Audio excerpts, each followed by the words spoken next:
What's going on? Got another review for you. Sorry about the lighting. The sun's just coming over the hill there and it's bright as shit.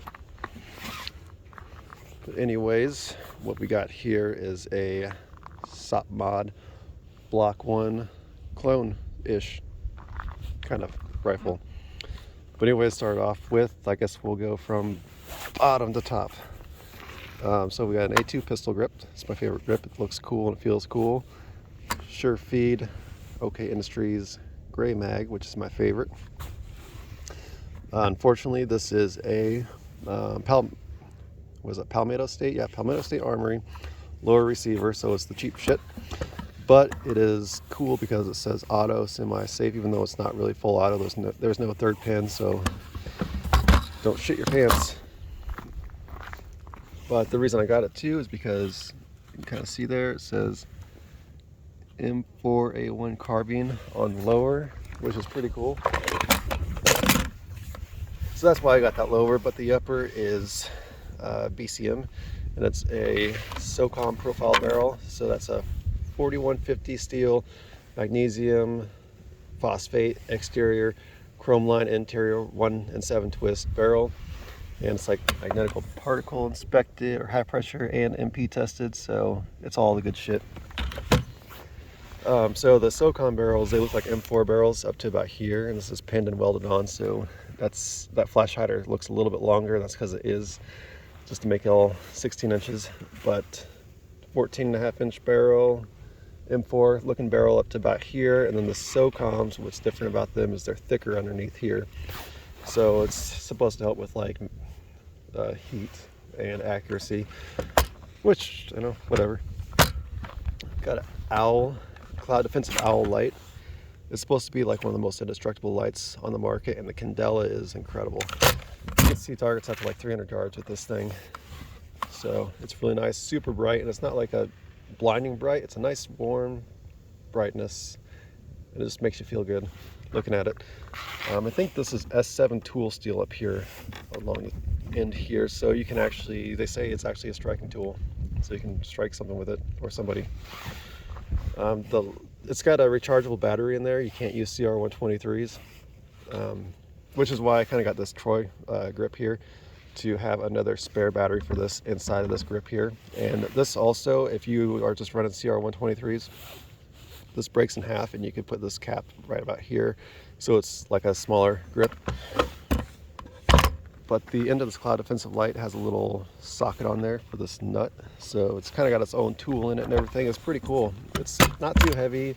It looks bulky, but it's not really that bulky, and you know, it's a great light. Try it out. If you actually have a weapon light and you don't like it anymore, whether it works or not, like for this, I sent in an old shitty Surefire M951 light, and they'll give you $100 credit towards one of their lights. It was pretty cool.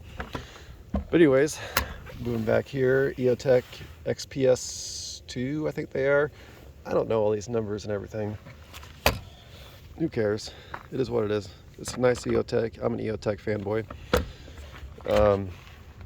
It goes great on here. Unfortunately, I can't use my magnifier with this setup, which is kind of shitty, but I wanted a lower 1/3 co-witness, but I couldn't do it with like a Montech rear sight, because the old EOTech magnifier I have got in the way of it and everything. I just couldn't figure out the right mount to get that lower 1/3, and there's hardly any. There's like a LaRue one, but it's made for like a night vision mount in the back, so it's kind of worthless and expensive.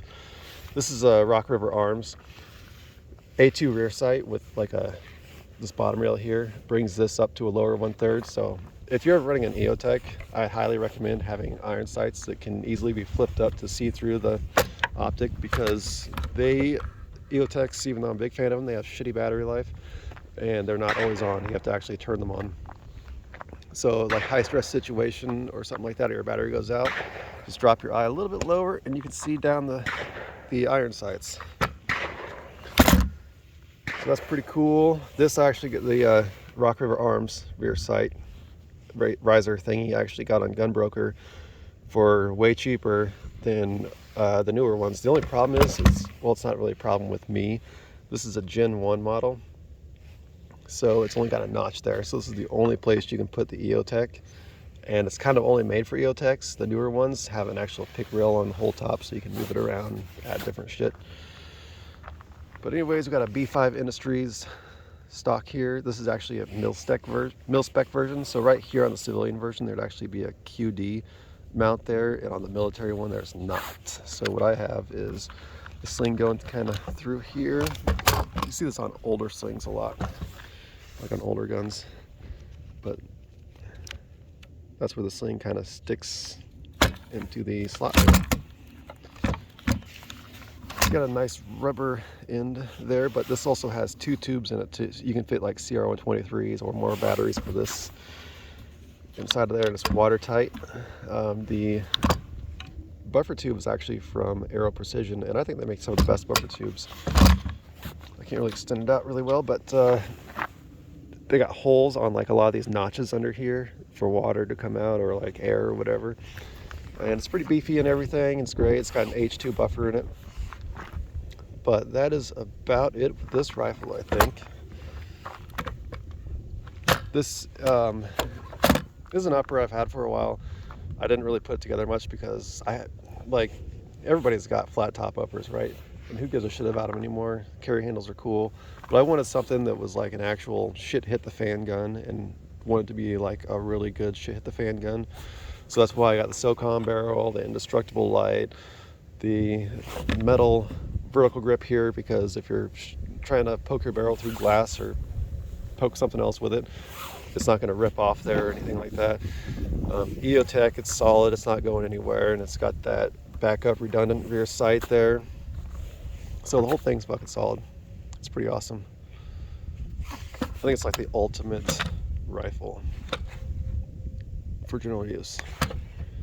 Pretty cool. But yeah, if you want to see more about it, just follow me on Instagram, Silencers and Iron Sights. Silencers, period, and period, Iron Sights. And you can ask me any questions. I think some people are like shy on there, and they're always like, oh, I don't mean to bother you and ask you questions or anything, but just go ahead and ask questions. Who gives a shit? You're gonna do it anyways. I don't care.